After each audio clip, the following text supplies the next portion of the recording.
Салам алейкум ва рахматуллахи ва баракату. Дорогие братья и сестры, многие просят продолжение этого ролика. Так как, альхамдулилля, с нее вышел джин, так она мучилась, страдала от этого более 10 лет. По ее рассказам, то, что она вчера потом рассказывала, то, что она страдает, она была в Чечне, как бы в Грозном, и в Дагестане, и по всему города, и по России, то, что она ездила везде. И у нас тоже она была больше, даже больше 20 сеансов. Ну, альхамдулиллах, то, что созволение Всевышнего только вчера вышел. Но каждое свое время. Когда Аллах захочет, тогда и, иншаллах, созволение Всевышнего выйдет. Так как многие приходят к нам, в основном взрослые женщины приходят, у них или сихар, или порча, как сказать, или джин внутри них, приходят без платки, из юбки, короткой юбки, и ногти накрашены, длинные. И когда им читаем, начинает вырывать, и джинны с них не выходят с одного раза.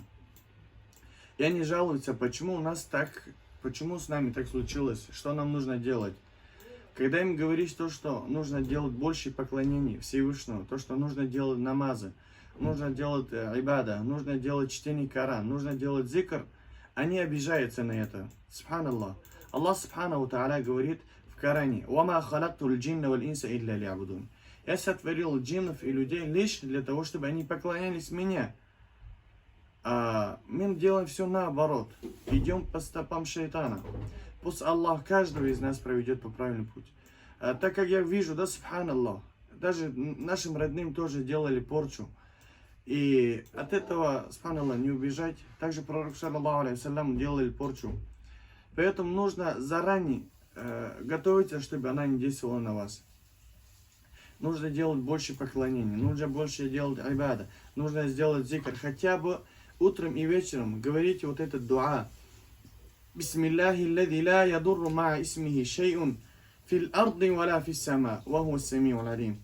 Вот это утром и вечером по 3 раза скажите, иншааллах, ничего не будет действовать на вас. Или ла илляха илляллах, вахдаху ла шарика ла, лахуль мульк ва лахуль хамд, ва хуа аля кулли шейин кадир. 100 раз скажите утром, и иншаллах до следующего утра вас ничего не будет действовать.